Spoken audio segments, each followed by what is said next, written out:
Problem solve करेंगे students vector addition subtraction से related. ये हमारी सेकंड प्रॉब्लम है। अब स्टेटमेंट हम पढ़ लेते हैं स्टूडेंट्स की। Diagram shows four forces acting on a block, what is the resultant force. अब जो डायग्राम है स्टूडेंट्स वो हमारे पास कुछ ये है कि आप देख सकते हैं कि हमारे पास एक ब्लॉक है। इसको मैं यहाँ पेस्ट कर देती हूँ इस डायग्राम को, और इस ब्लॉक के ऊपर जो है हमारे पास फोर फोर्सेस जो हैं वो एग्जर्ट हो रही हैं। अब ये जो फोर फोर्सेस हैं आपने इनका क्या फाइंड आउट करना है, आपने इनका रिजल्टेंट फोर्स फाइंड आउट करनी है। अब सबसे पहले जो है हम देखते हैं कि हमारे पास जो इसमें डाटा जो हम इस डायग्राम से कलेक्ट करें, स्टेटमेंट से कलेक्ट करें, वो हमारे पास क्या है। सबसे पहले हम इनको नाम दे देते हैं फोर्सेस का। फोर्सेस F1 जो है वो हमारे पास 3 न्यूटन की फोर्स है।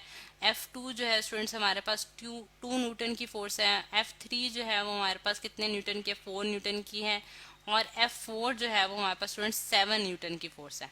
ठीक है, ये तमाम फोर्सेस जो हैं ये एक ब्लॉक के ऊपर एग्जर्ट हो रही हैं, और हमने इनका रिजल्टेंट वेक्टर फाइंड आउट करना है, यानी कि जिसे मैं आर से डिनोट कर रही हूँ, और आर आपने फाइंड आउट करना है, और आर वेक्टर जो होगा उसका आपने मैग्नीट्यूड और डायरेक्शन दोनों बतानी होगी। ठीक। अच्छा, अब अगर हम देखें स्टूडेंट्स कि हम इसके सोल्यूशन में अगर हम जाएं तो हम सोल्यूशन जो है वो इसको, इस प्रॉब्लम को हम किस तरह से सॉल्व कर सकते हैं। उसके लिए हमारे पास जो है वो सबसे पहले जो है वो हम वेक्टर एडिशन यानी कि हेड टू टेल रूल में जो हमने पढ़ रखा है कि हेड टू टेल रूल के जरिए जो है हम बेसिकली वेक्टर्स को एड अप करते हैं। ठीक है, यहाँ मैं लिख भी देती हूँ कि by using head to tail rule, ठीक है, हम क्या करेंगे, वेक्टर्स को ऐड अप करेंगे। ठीक है।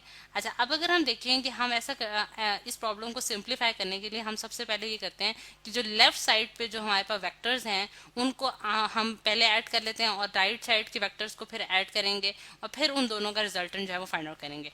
अगर हम देखें कि सबसे पहले अगर मैं एडिशन ऑफ वेक्टर्स करूं, यानी कि F1 वेक्टर और F2 वेक्टर को एडअप करूं, तो हमारे पास क्या वेक्टर बनता है कि अगर मैं ग्रीन कलर से ही मैं शो करूंगी कि हमारे पास ये जो है ये हमारे पास 3 न्यूटन की फोर्स थी। ठीक है, ये हमारे पास 3 न्यूटन की फोर्स है, और हेड टू टेल के जरिए इसके हेड के साथ मुझे सेकंड वेक्टर की टेल जो है वो ज्वाइन करनी है, यानी कि ये मैं इसको पिंक कलर से डिनोट करती हूँ क्योंकि वहां मैंने इसको पिंक कलर से डिनोट किया है। ठीक है, ये मेरे पास सेकंड वेक्टर जो है वो एडअप हो गया 2 न्यूटन का। ठीक है, अब ये जो इनका रिजल्टेंट वेक्टर है स्टूडेंट्स, आप देख सकते हैं कि आर जो रिजल्टेंट वेक्टर इनका, अगर मैं उसको R1 का नाम दे देती हूँ, R1 जो है वो हमारे पास क्या होगा, 2 न्यूटन प्लस 3 न्यूटन। ठीक है, और वो हमारे पास R1 जो बनता है वो हमारे पास 5 न्यूटन का बनता है। यानी कि अगर मैं उसका रिजल्टेंट ड्रॉ करूँ, यहाँ ब्राउन कलर से ड्रॉ कर देती हूँ इनका रिजल्टेंट, तो वो इस डायरेक्शन में आ रहा है। ठीक है, ये हमारे पास R1 वेक्टर है जो कि 5 न्यूटन का आ रहा है। ठीक, इसी तरह बिल्कुल इसी पैटर्न को फॉलो करते हुए मैं जो है राइट साइड के वेक्टर्स को भी एडअप करूंगी। ये मेरे पास स्टूडेंट्स जो है ये मेरे पास 4 न्यूटन का जो 4 न्यूटन जो फोर्स है उसका मैंने वेक्टर ड्रॉ किया, और इसी को मैं एडअप करूंगी मैं किस में, 7 न्यूटन में, यानी कि ये बिल्कुल इसी तरह यहाँ 7 न्यूटन की फोर्स जो है हेड टू टेल रूल के जरिए मैंने ज्वाइन कर ली। और इनका जो रिजल्टेंट है वो अगर मैं कहती हूँ कि मेरे पास R2 वेक्टर है, तो R2 वेक्टर जो है स्टूडेंट्स वो हमारे पास क्या होगा, 4 न्यूटन प्लस 7 न्यूटन हो जाएगा। और 4 प्लस 7 जब हम करते हैं तो हमारे पास आंसर क्या आता है स्टूडेंट, 11 न्यूटन स्टूडेंट्स हमारे पास का जो है वो आंसर आ जाता है। और वो जो वेक्टर होगा वो अगेन हमारे पास इसी डायरेक्शन में लाइक कर रहा होगा जो कि हमारे पास 7 जो 11 न्यूटन का होगा।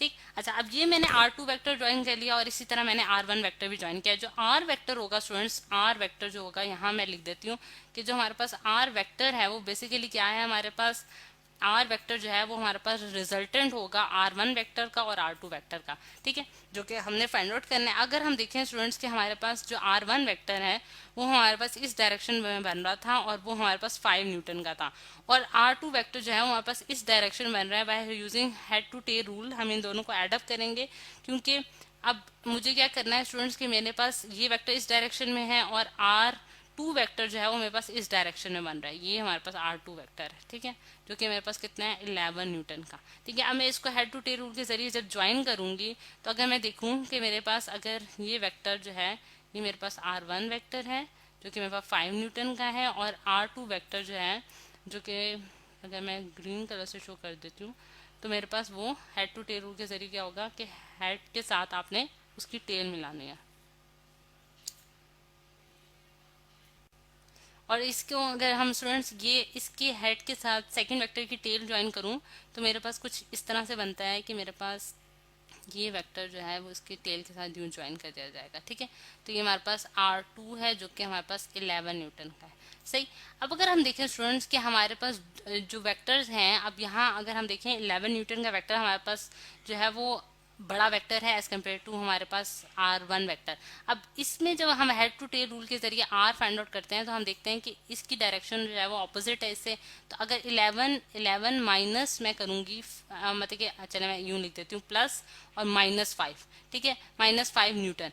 अब अगर हम देखें स्टूडेंट्स कि मैंने इधर माइनस साइन क्यों लगाया है, बेसिकली यहाँ मैंने माइनस साइन इस वजह से लगाया है कि हम देख सकते हैं कि इसकी जो डायरेक्शन है स्टूडेंट्स वो ऑपोजिट है R2 वेक्टर के, यानी कि R1 वेक्टर और R2 वेक्टर्स जो हैं वो ऑपोजिट डायरेक्शन में। तो इनकी जब मैं एडिशन करने लगूंगी तो मैं माइनस साइन लगाऊंगी क्योंकि एक की डायरेक्शन जो है वो दूसरी की डायरेक्शन से ऑपोजिट है, तो इस वजह से मैंने यहाँ माइनस साइन लगा दिया। और जब मैं माइनस साइन को यानी कि ब्रैकेट को खत्म करती हूँ तो मेरे पास क्या आता है 11 न्यूटन माइनस 5 न्यूटन, और मेरे पास जो रिजल्ट बनता है वो हमारे पास क्या बनता है स्टूडेंट 6 न्यूटन का बनता है, ठीक है। तो हमारे पास 6 न्यूटन जो है वो इसकी रिजल्टेंट वेक्टर आ गया है, और इसकी जो डायरेक्शन होगी स्टूडेंट्स वो हमारे पास क्या होगी, वो हमारे पास अलोंग द राइट साइड होगी, यानी कि जो हमारे पास ये जो साइड बन रही थी ये हमारे पास बेसिकली बता रही होगी हमारे पास 6 न्यूटन की फोर्स जो है वो बेसिकली इस डायरेक्शन में लाई कर रही होगी। ये हमारे पास रिजल्टेंट वेक्टर आ रहा है जो कि 6 न्यूटन का है, ठीक।